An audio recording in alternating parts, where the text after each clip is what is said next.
What's happening, gang? It's your boy Retro back again with another reaction video. Yeah. Today we got another huge update. You guys could probably already tell it is going down. Just by that title alone, guys, definitely gonna want to see this one, as we got that crooked former Attorney General Merrick Garland and his trusty sidekick Jack Smith wishing they would have got that presidential pardon on the way out by Biden after this newest update, guys. I'm excited to get into it, so we're not straight into it. Make sure you guys hit that like button, hit that subscribe button. Before we even get into it, you guys hit that like button, also hit that subscribe button for your boy. Without further ado, let's get straight into it, folks. Check this one out. President, they sought to put Donald Trump in prison, and right up to the 11th hour, they're still trying to smear Donald Trump with reports. The January 6th report, 153 pages, where the Biden regime, Merrick Garland, the so-called Attorney General, Jack Smith, the unconstitutional prosecutor who has skipped town as fast as he can, they put out a report condemning Donald Trump, laying out how they would have held him criminally responsible, how he would have been convicted, and on and on and on. They wanted to take it right into the inauguration.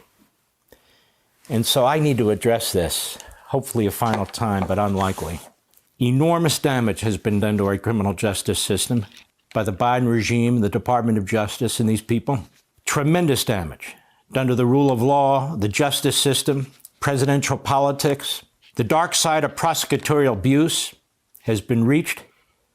You've seen it. The entire nation has seen it. So I reluctantly conclude what is now beyond obvious. There's way too much power in the hands of prosecutors. Way too much. Way too much discretion in the hands of prosecutors. And it's destroying faith and trust in our entire justice system. But their power keeps increasing. That's like rogue agents, bad actors, like that special counsel, special prosecutor, Jack Smith, that we've seen appointed by Merrick Garland in order to go after. He was like an attack dog in order to get Donald Trump, and he failed miserably. We need to, take back some of that power that we're seeing these prosecutors hold. I'm pretty sure Jack Smith held some of the highest power of a prosecutor as well. And he was an illegitimate appointment. It's crazy. Destroying faith and trust in our entire justice system. But their power keeps increasing. And so it's going to be left to Donald Trump, Pam Bondi, Kash Patel to do something about it. And something must be done about it. I want to read something to you. This is all so important. That was delivered by Attorney General Robert Jackson on April 1st, 1940, to a room of prosecutors. He was an FDR Democrat. He had been U.S. Solicitor, the Solicitor General of the United States. He became Attorney General, and then later he was an Associate Justice of the Supreme Court. In 1945, he took a leave from the court to be the chief American prosecutor at the Nuremberg trials. This is what he said, and it's very, very important. It's incredibly prescient. He said to the room of prosecutors, it would probably be within the range of that exaggeration permitted in Washington to say that assembled in this room of prosecutors, one of the most powerful peacetime forces known to our country. The prosecutor has more control over life, liberty, and the reputation than any other person in America. His discretion is tremendous. He can have citizens investigated, and if he's that kind of person, he can have this done to the tune of public statements and veiled or unveiled intimations. Or the prosecutor may choose a more subtle course and simply have a citizen's friends interviewed. Prosecutor can order arrests, present cases to a grand jury in secret session, and on the basis of his one-sided presentation of the facts can cause the citizen to be indicted and held for trial. He may dismiss the case before trial, in which case the defense never has a chance to be heard.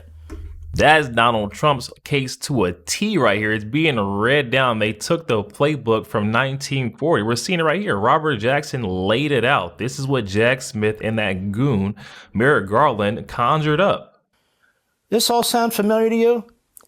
Or he may go on with a public trial.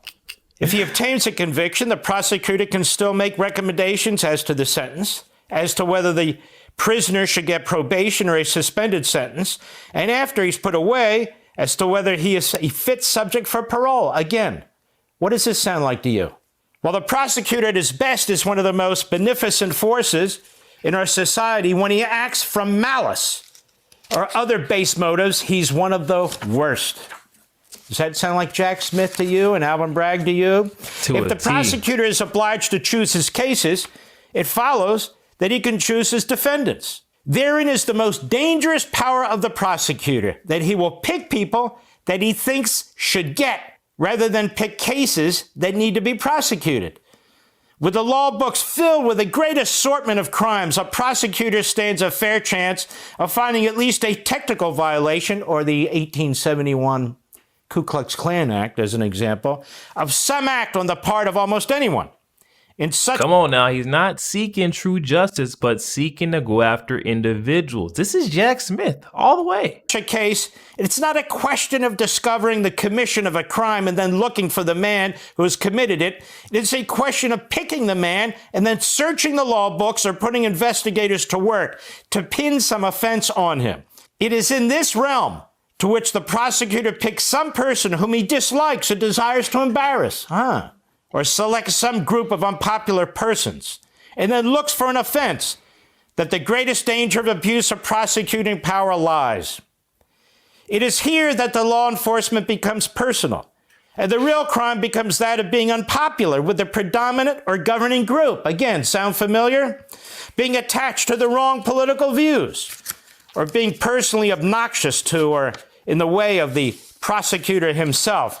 In times of fear or hysteria, political, racial, religious, social, and economic groups, often from the best of motives, cry for the scalps of individuals or groups because they do not like their views. Particularly do we need to be dispassionate and courageous in those cases which deal with so-called subversive activities. They are dangerous to civil liberty because the prosecutor has no definite standards to determine what constitutes a subversive activity, such as we have for murder or larceny. He goes on.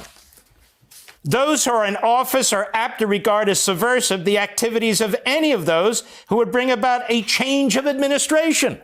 Some of our soundest constitutional doctrines were once punished as subversive. We must not forget that it was not so long ago that both the term Republican and the term Democrat were epithets with sinister meaning to denote persons of radical tendencies that were subversive of the order of things then dominant. And he closes like this. The qualities of a good prosecutor are as elusive and as impossible to define as those which mark a gentleman. And those who need to be told would not understand it anyway. A sensitiveness to fair play and sportsmanship is perhaps the best protection against the abuse of power, and the citizen's safety lies in the prosecutor who tempers zeal with human kindness, who seeks truth and not victims, who serves the law and not factional purposes, and who approaches his task with humility. The late Justice Robert Jackson, who describes Jack Smith, Alvin Bragg, and the rest of the reprobates. Ladies and gentlemen, you've witnessed this. We have an imbalance of the prosecutor's power in our country right now, an imbalance. Prosecutorial discretion. Prosecutors decide cases, individuals, crimes, pleas, trials. They help determine dates, what evidence they will or will not use. It's an all-encompassing power. The prosecutor's decisions resonate throughout the system. Make determinations on what police, federal or state, will investigate, what the judiciary will do, what part of the Bill of Rights will be used or not. They determine our prison capacity, which laws to prioritize or not.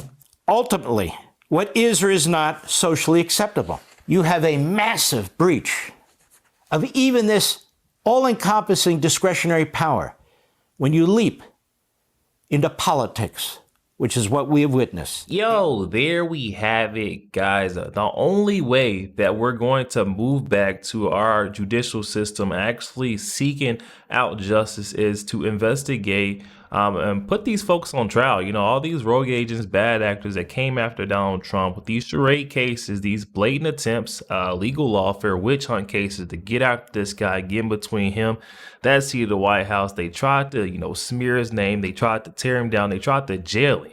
You know what I mean? There was no justice they were seeking out. There was no crime this guy had actually committed. And just like Mark Levin said, these folks picked out Donald Trump, and then they searched back. They looked for statues high and low that they could, stretch paper thin in order to get this guy Donald Trump behind bars. It did not work. We need to see some accountability for their actions now.